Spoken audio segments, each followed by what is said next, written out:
Haleluya, haleluya, haleluya. Yesu Kristo ashimwe.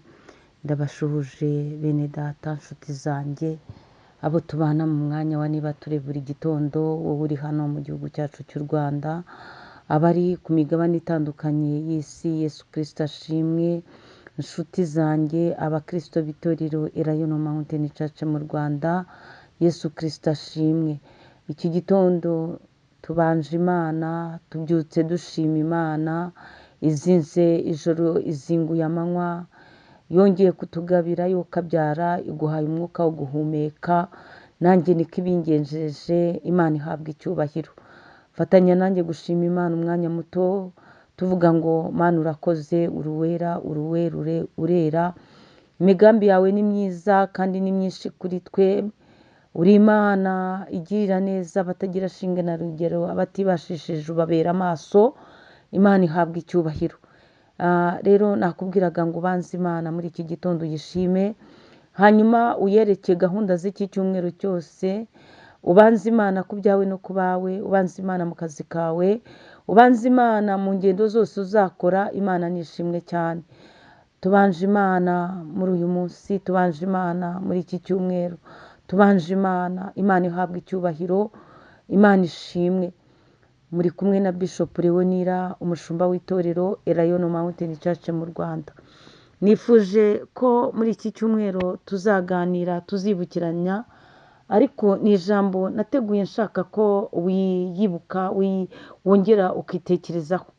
Teme y'iki cyumweru iragira iti: icyatumye Imana ikurinda ni ukugira ngo ube uw'umumaro.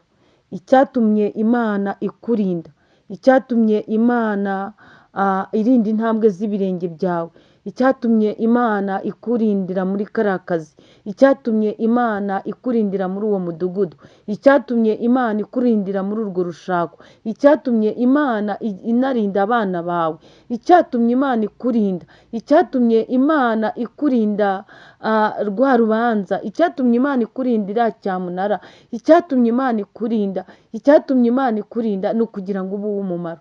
Icyatumye Imana ikurinda ikanakuneshereza ibigoye, ibiruhije, ibikubabaza, ni ukugira ngo ube uw'umumaro. Icyatumye Imana iguhanagura amarira ku maso, wari warijijwe n'abana b'abantu, ni ukugira ngo ube uw'umumaro. Icyatumye Imana iguhindurira amazina n'amateka, icyatumye Imana igutandukanya, ikuzamura ikagutandukanya na bene wanyu, ni ukugira ngo ube uw'umumaro. Icyatumye Imana ikugirira neza, icyatumye Imana iguha izina rishya, ni ukugira ngo ube uw'umumaro. Imana nishimwe.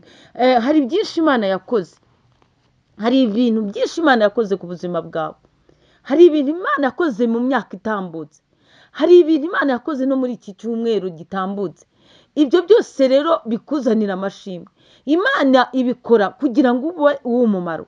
Abantu nibakugeraho baruhuke, nibakugeraho bashime izina ry'Uwiteka. Icyatumye Imana ikurinda, icyatumye Imana ikugirira neza, icyatumye Imana iguhindurira izina, ni ukugira ngo ube uw'umumaro. Wambwira se ngo Imana se yahinduye izina gute? Wari umukobwa, ubu uri umumama, ni ukugira ngo ube uw'umumaro mu bandi babyeyi, ube uw'umumaro ku bana bawe. Icyatumye Imana iguhindurira izina, wari umusore none uri papa, ni ukugira ngo ube umupapa w'icyitegererezo ku bana bawe, muri sosiyete. Icyatumye Imana ikurinda ikaguha iryo zina, ni ukugira ngo ube uw'umumaro. Icyatumye Imana igukuza mu muryango wanyu, ukaba ari wowe ufite uburyo n'ubushobozi, ni ukugira ngo ube uw'umumaro muri bene wanyu. Imana ishimwe cyane. Icyatumye rero Imana ikurinda noneho by'umwihariko, ni ukugira ngo ube umukristo. Imana ishimwe. Ni ukugira ngo ube uw'umumaro, ube umukristo uvuga wakire Yesu Kristo nk'umwami n'umukiza wawe.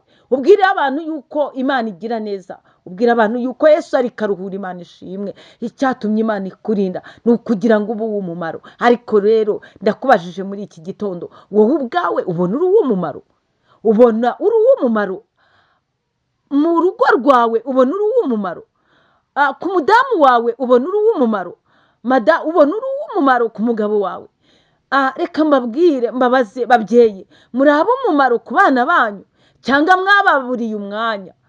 wamuburiye umwanya ntujye uba uw'umumaro ngo uganirize umwana wawe za kirazira. Umwana wawe azazikura he? Azazikura muri televiziyo, azazikura se kuri watsapu. Kirazira ziri natirere umwana afata mu bwonko bwe nizo ahawe n'ababyeyi be. Ariko icyatumye Imana ikurinda igatuma witwa papa ukitwa mama muri uwo muryango uyu munsi ukaba uriho, ni uko uba uw'umumaro ukabwira abana ko hari Imana igira neza, ukaratira abana bawe Imana kandi ukababwira kureka ibyaha, ukababwira ikibi, gutandukanya ikibi n'icyiza. Imana ishimwe. Icyatumye Imana ikurinda ni ukuba ugira ngo ube uw'umumaro igihe nk'iki muri sosiyete, ni ukugira ngo ube uw'umumaro. Ndakubajije, hari umuntu wumva umwe gusa wabereye uw'umumaro? Ese abana bawe ubona ubaha uburyohe bwo kuba umuntu nyamuntu?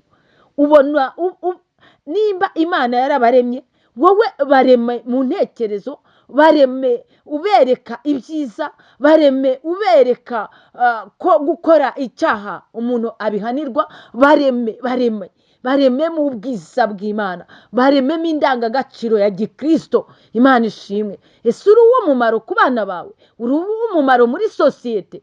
Hari umuntu umwe wari wabwira ngo Yesu araruhura? Hari umuntu ujya kwitegereza akumva yishimiye kwitwa umukristo? Icyatumye Imana ikurinda ni ukugira ngo ube uw'umumaro. Imana ishimwe. Nyemerera twihute cyane dusome ijambo ry'Imana, igitabo cy'Imigani ibice 30. Turasoma umurongo wa 7 tugeze ku 9. Dusome twihuse mu izina rya Yesu Kristo. Nagusabye ibintu bibiri. Ni Imigani ya Aguri.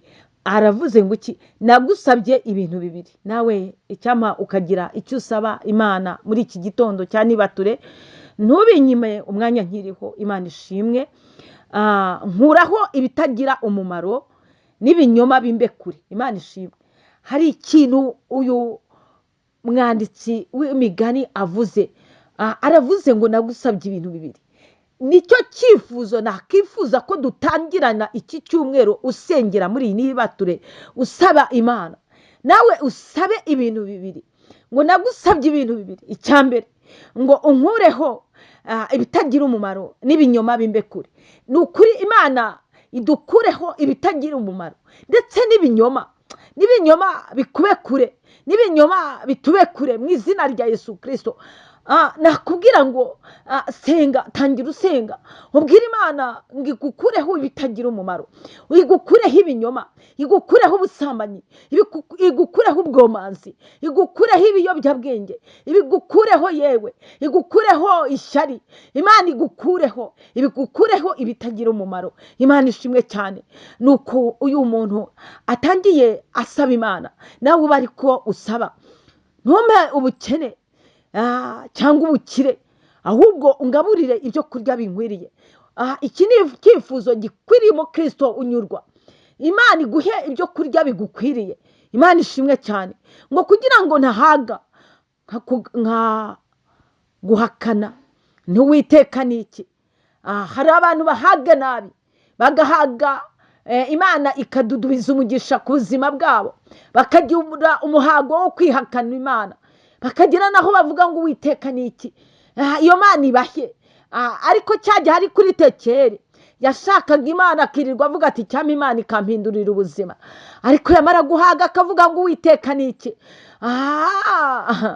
Uyu mwanditsi, uyu munyamasengesho asenze neza ngo mpa ibyo kurya binkwiriye, ntuzampe ibiryo byo gutuma mpaga nkahakana izina ryawe nkavuga ngo Uwiteka n'iki. Arongera aravuga neza ati kandi cyangwa ubukene nkiba nkagayisha izina ry'Imana yanjye. Imana ishimwe.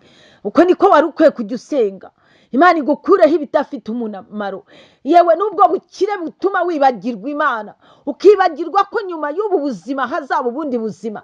Imana rwose ntibuguhe, iguhe ibyo kurya bigukwiriye, kandi Imana ikurinde ubukene bwatuma wiba ukagayisha izina ry'Uwiteka Imana yacu. Imana ikugire neza. Nakubwiye ngo icyatumye Imana ikurinda ni ukugira ngo ube uw'umumaro. Ugende usenga Imana igukureho ibidafite umumaro. umumaro. Shalom shalom, muhahe muronke munezezwe n'Imana kandi Imana ibari